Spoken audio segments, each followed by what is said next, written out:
Merci. Bonjour à toutes et à tous. Je suis heureux d'avoir cette nouvelle occasion d'échanger avec vous.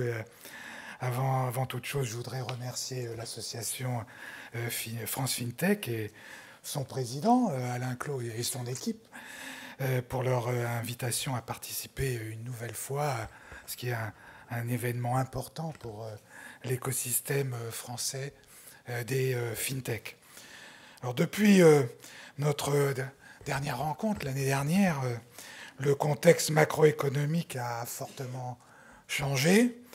Les effets du Covid continuent de perturber les chaînes logistiques mondiales, et à cela, le conflit en Ukraine est venu ajouter une perturbation économique majeure. Ce choc potentiellement stagflationniste, comme disent les économistes, touche le secteur des fintech, non seulement via ses conséquences à court terme sur la demande des ménages et des entreprises, mais également via le durcissement des conditions de financement. Et dans ce contexte, je souhaiterais d'abord, au-delà du constat de perspectives macroéconomiques qui s'obscurcissent, évoquer rapidement la montée des risques susceptibles d'affecter notre écosystème innovant, avant d'indiquer comment la Banque de France et la CPR peuvent aider à y répondre. Concernant la montée des risques, je voudrais en premier lieu souligner que la numérisation du secteur financier a pour corollaire une aggravation du risque cyber.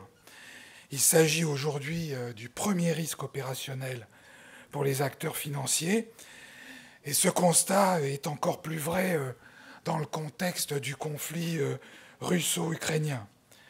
Le risque cyber a la capacité de mettre en danger la stabilité du système financier dans son ensemble. Il tend par ailleurs à réduire la confiance en l'innovation, qui constitue une des pierres angulaires de notre développement économique futur. En second lieu, la profonde reconfiguration des chaînes de valeur que le secteur financier a connue engendre deux risques potentiels.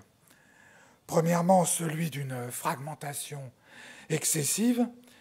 Alors, la fragmentation peut évidemment jouer un rôle bénéfique en introduisant de la concurrence, et l'essor des fintech en est la meilleure preuve, mais elle peut aussi devenir un facteur d'inefficacité si elle introduit un manque d'interopérabilité, en particulier dans le domaine des solutions de paiement et des infrastructures de marché. Le deuxième risque est celui d'une perte de souveraineté si des fonctions essentielles devaient largement échapper aux acteurs et aux superviseurs européens. Et je pense ici notamment à la question des données, celle de leur usage et de leur localisation. Troisième lieu, la jeunesse, voire l'immaturité des écosystèmes peut être un facteur d'instabilité dont il convient de vérifier qu'il est limité au regard du système financier dans son ensemble. À cet égard, certains modèles économiques paraissent incompatibles avec les promesses qu'ils avancent, tout autant qu'avec les attentes des clients. Et je voudrais ici rappeler et renouveler les avertissements formulés par la CPR en juillet dernier au sujet des mini-crédits et du paiement fractionné, notamment en ce qui concerne la nécessité absolue d'informer clairement le client, de vérifier sa solvabilité et de respecter les taux d'usure. Au titre de notre mandat de stabilité financière, nous sommes particulièrement attentifs à la Banque de France et à la CPR, à l'exposition de certains modèles d'affaires au retournement économique, à la dépendance envers des tiers prestataires ou encore aux fragilités opérationnelles qui peuvent apparaître. Dans un écosystème dynamique et créatif, maillon faible et effet de contagion représentent un risque réel pour la stabilité du système financier. Au sein de l'écosystème des cryptoactifs et de la DeFi, l'effondrement du système Terra Luna et ses effets déstabilisants en chaîne en a bien sûr fourni un exemple emblématique, même si ce phénomène a eu lieu dans un écosystème déconnecté de la finance réelle, sans réel impact sur le système financier. Pour répondre à la montée de ces risques, la Banque de France et la CPR peuvent aider l'écosystème à évoluer sur le bon chemin. En premier lieu, en contribuant au développement d'une réglementation adaptée aux mutations en cours. La réglementation réduit l'incertitude et permet à l'ensemble des compétiteurs d'être placés sur un pied d'égalité, sans subir, par exemple, la concurrence d'acteurs voyous, entre guillemets. Bien sûr, il peut arriver qu'une réglementation freine indûment l'innovation.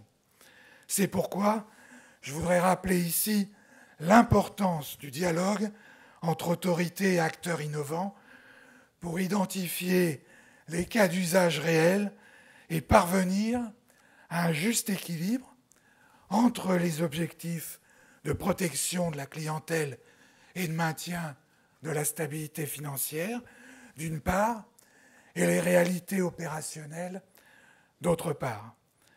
Sur le front réglementaire européen, plusieurs chantiers d'importance sont ouverts ou en passe de s'ouvrir. Et je voudrais en citer deux. Le premier, c'est la finance ouverte, l'open finance. Dans la réflexion qui démarre sur le sujet en Europe, je tire au moins 2 leçons des directives sur les services de paiement. D'une part, la qualité des données fournies via les API est cruciale. D'autre part, le sujet de la rémunération de l'accès aux données ne doit pas être tabou. L'ouverture des données peut être un formidable moteur d'innovation au bénéfice des consommateurs. Et il faut être prêt à se saisir de l'occasion. Et dans cette perspective, je vous encourage à venir dialoguer avec les superviseurs français, la CPR et l'AMF, pour bien identifier les cas d'usage réels et assurer ainsi la plus grande pertinence possible au cadre réglementaire futur. Deuxième chantier d'importance, la finance décentralisée, la DeFi.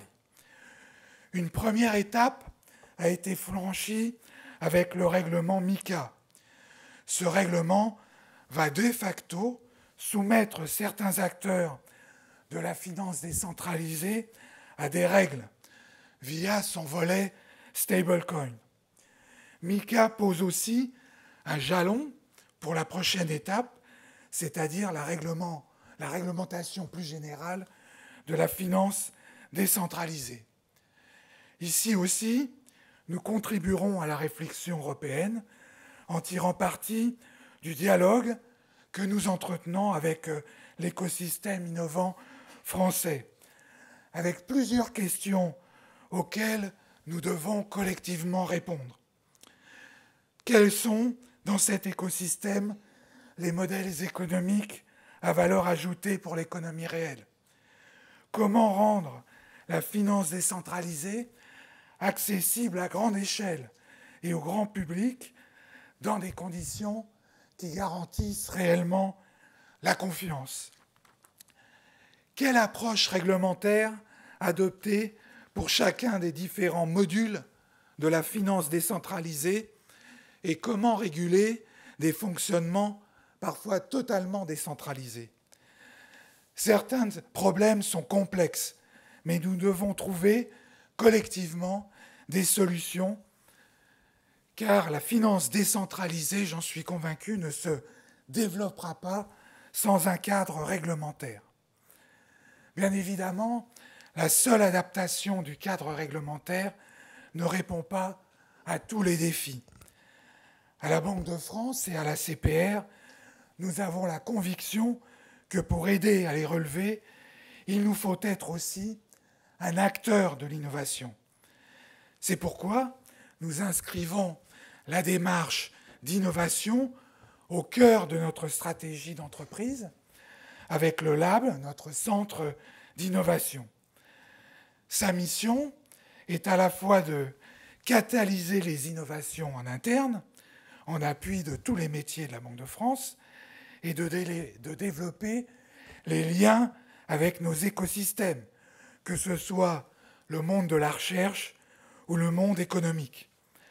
Notre objectif, et j'insiste sur ce point, est de travailler toujours plus avec vous à travers des appels à contribution ou des hackathons thématiques.